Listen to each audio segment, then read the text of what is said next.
Hi, welcome back. Today I'm going to talk about this novel, which is called The No.1 Ladies Detective Agency by Alexander McCall Smith.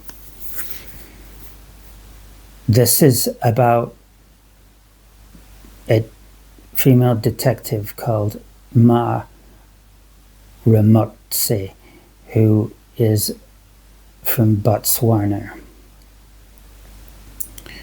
Her father left her some money, so she started her own detective agency. In my view, it would have been better for this to have been sold as a collection of short stories rather than as a novel as it is, because then people would know more what to expect, because in this work you get one case after another. In chapter 1, it starts off immediately with us in the action, which is often what writers try to do, where she's solving a case. Then in chapter 2, we learn about her father and the fact that he was a minor. In chapter 3, we learn about her early years, and in chapter 4, we learn that she had a formative experience because she worked for her aunt's business and figured out that one of the employees was committing fraud, so this kind of inspired her to become a detective. She also married, but her husband mistreated her, so she separated from him. The character of Ma Remotse is very well established, just like the character of Hercule Poirot is well established in The Mysterious Affair at Styles, or Sherlock Holmes is well established in his first appearance. She also has eccentricities like those two characters have. For instance, she likes tea.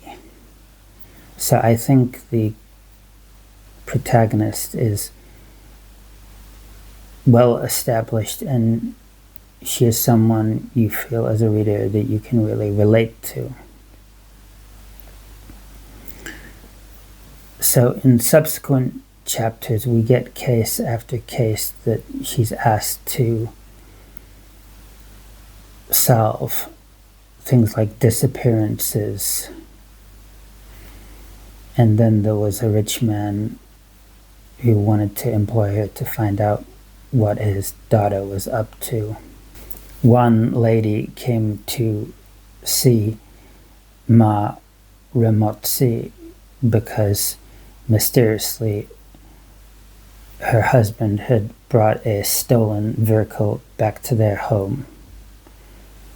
Another came to see her because she thought her husband was having affairs, and the protagonist solves these cases along with her secretary in quite clever ways, although it's not very involved, and it's far less exciting and dramatic than the typical Agatha Christie tale. A businessman comes to see the protagonist because he's skeptical that one of his employees lost a finger in his factory, so he wants to try to get Ma Remotse to get to the bottom of it.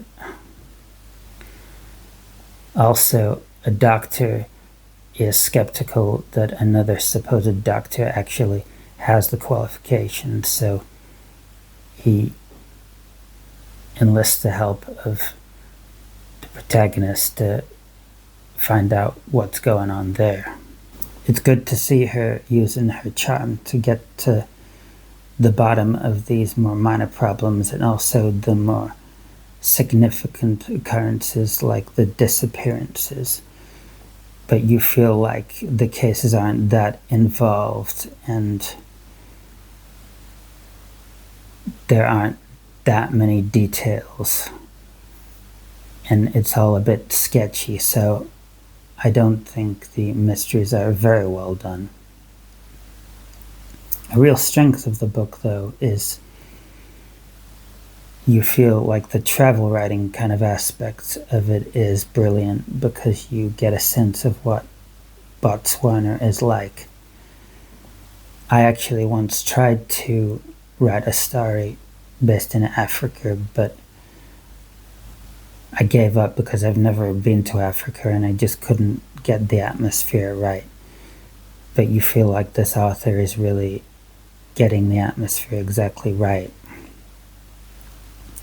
He talks about the flora and fauna to really bring you to the place, and various other details really make you feel as if you begin to understand Botswana, and there are good details about snakes and a scorpion and what to watch out for if you ever are lucky enough to go there. In this work, you were always driven to read on to get to the end of the puzzle, but there always seemed to be a very minimal number of clues, and it was totally up to the author where you got to. You couldn't at all try and decipher yourself what on earth would happen. So in that sense, I didn't really like the work. I didn't think the mysteries were very involved. I thought they were a bit too oversimplistic. So in terms of the mysteries, I was kind of disappointed, but the atmosphere of Botswana was brilliantly set out. So if you're interested in Botswana, I'd say definitely get the book. And also that general African environment is well set out. I'm sure the neighboring countries are quite similar. But if you're just a straight up mystery fan, I would maybe miss this novel. The later novels in this series might be a lot better, but if they are the same kind of works entirely, I wouldn't myself bother reading the future works, but they may have got better. I don't know about that. So I'd give this work 2.5 stars out of 5. Thanks for watching. I'll see you next time.